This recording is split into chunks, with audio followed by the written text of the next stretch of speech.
Good morning, Florida. It's Karri.Lindsey, managing broker, Brix Realty. I am going to do my market review for August a little bit differently than I've done in the past. I'm kind of going to make it a little bit more casual, not so many graphs, actually no graphs. But I do have graphs. So if any of the data that I'm providing you would like a graph for, please just comment below, or you can call me or text me and say, hey, I'd like to have a graph for that. Okay, so again, less formal, but still jam-packed with great information. News headlines. So let's talk about the news headlines from basically fourth quarter of last year, even really into January and February of 2023, where it was like analysts were saying, and the media especially was reporting, that the market was going to crash, that we were going to have a slew of new listings, we were going to have a ton of foreclosures, and well, as we're going to see, none of that happened. So let's talk about the supporting data that shows that those headlines were false. Interest rates. So the Fed recently raised interest rates in July, and again, they are chasing after that magical 2% inflation rate number. Right now, I think we're at 3.2%, so still a little bit of ways to go. So they raised rates in July. They meet again in September, and they meet again after that in November. So we still have two more chances that they could potentially raise interest rates again. And what I mean by interest rates, I'm talking about the Fed funds rate. That's the lending rate between the banks. But the mortgage rates track to the Fed funds rate. So typically, anytime there is a raise in the Fed funds rate, our interest rates for mortgages and car loans and credit cards go up as well. So right now, as of today, the current 30-year fixed across the country is somewhere around 6.25%. Going back to April of this year, so really just 4 months ago, we were sitting at 6.3. So we're up about 1.3%. That's a lot in just 4 months. And that is costing Americans hundreds of dollars more on their mortgages. So home prices, where are home prices right now? These are year-over-year numbers, and this is basically for single-family homes, and it's the entire picture of single-family homes, so not one specific price point. So there could be some fluctuations based on if they're, under 500 versus, luxury homes, million and more. So median sell price of a home is down year over year 2% for both the Destin and Pensacola metropolitan service areas. So when you think about an MSA, it's Destin and the surrounding cities, and then Pensacola and the surrounding cities. So down 2% year over year for the median sell price of homes. So we are stabilizing. We didn't have a crash. Prices didn't, the bottom didn't drop out, but we are stabilizing in our pricing. Closed sales, a little bit more sobering. 19% down year over year in the Destin MSA, and 16% down year over year in the Pensacola MSA. Days on market went up significantly from 11 days to 25 days, or 127% year over year in the Destin MSA, and up 262% year over year in the Pensacola MSA, from 8 days to 29 days. And days on market means from the time the listing goes active in the MLS until you're under contract. So we can see what's happening is, because interest rates have went up so much, it's knocked some buyers out, obviously, so homes are sitting on the market longer, but also the active inventory that we're going to talk about here in a little bit is also sitting on the market longer, giving buyers more of an opportunity to do their due diligence on not just one home, but multiple homes to determine which ones may be the best for them. New listings. So another thing, like I said, when we were talking about news headlines, they were saying new listings were going to flood the market. New listings are down 11% year over year in Destin and down 27% year over year in Pensacola.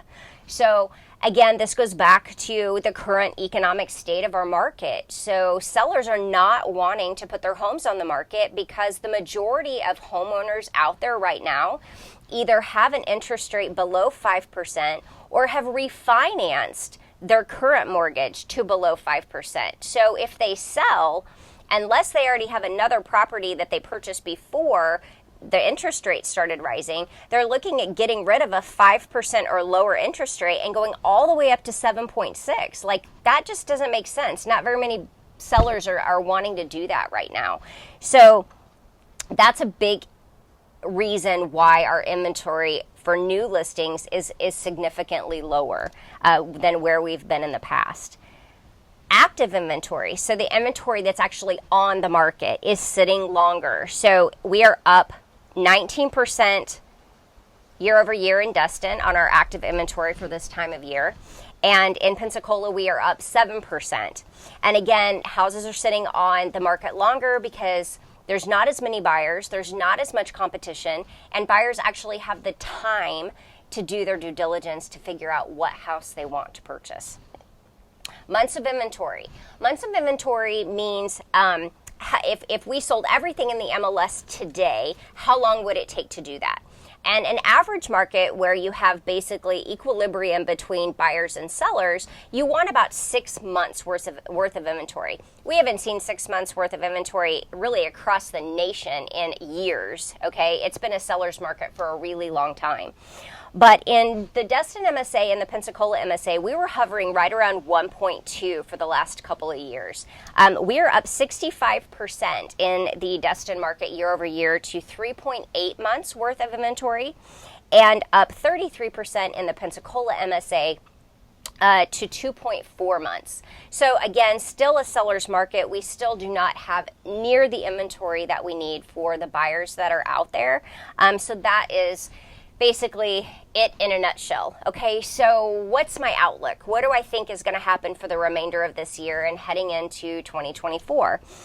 Well, the Destin and Pensacola real estate markets continue to see consistent demand. So we do have buyers out there that are willing to buy. But our market is slowly transitioning back to a more stable, more normal market. And that's a good thing. That means buyer and sellers are on more of an equal playing field. And that always makes for a really nice transaction and just a safe and stable market. And after listening to, a handful of analysts over the last, 6 to 12 months, as well as reading countless articles on our real estate market and the overall economy, what I would say for rates is I really feel like throughout the rest of this year, we're going to end the year probably around the 7%, maybe a touch lower. Maybe we go 6.75, right? But I think we're going to be in between 6.75 and around 7 for the end of the year. Because again, as long as inflation keeps on that downward trajectory, and we're at 3.2 now, in July we were at 8.5, so that it is going down. And if that continues, then I think that we will end somewhere in the high 6s, really low 7s towards the end of the year. If we still continue with that trajectory where inflation has shown stabilization for the last 3 months or so, then we could actually see, analysts are saying that we could maybe be in the 6s, like mid to low 6s, mid-year. So that would be fantastic.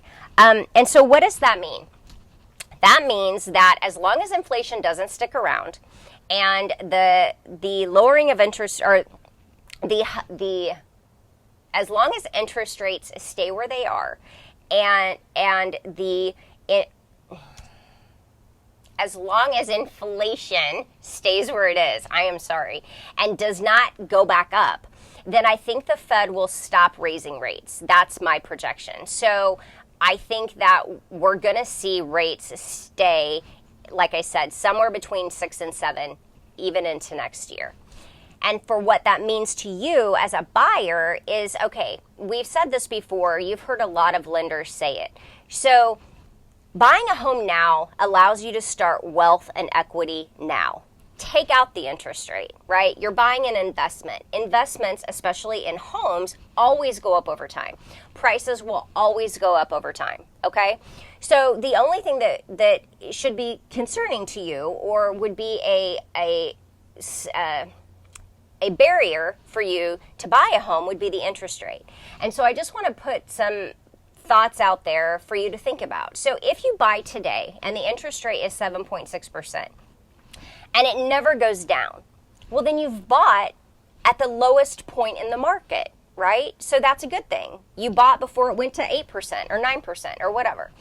Okay, but if you buy today at 7.6% and rates go down to 6% in a year from now, then you refinance. In either one of those scenarios, you don't lose, right? You've either bought in at the lowest the market's going to be for the foreseeable future, or you refinance when rates do go down in the near future. But if you don't buy, then you're not automatically starting that wealth and equity building. You're putting that off. And I can tell you that if we do get to a situation where rates somehow go back to the low sixes or the high fives, we are going to have an influx of buyers. So a ton of buyer competition. And when you think about supply and demand, what does that mean? That means you're going to have a ton of buyers. You still have a lot less inventory. Houses are going to go way up, and it's going to be much more expensive. And you're going to end up dealing with over asking price again, covering appraisal gaps, and paying more for a home than it's actually worth. So again, if you are thinking about buying and selling, I know I have hit you with a lot of data today, but please feel free to reach out to me. You need an expert on your side to help you navigate this market, to give you their professional advice, and to connect you with a lender that can also provide great insight. Please, I would love to be that person for you, and I hope that you have a fantastic day, and you can reach out to me in the comments below or call me at 913-638-7767. Thanks, y'all. Have a wonderful week.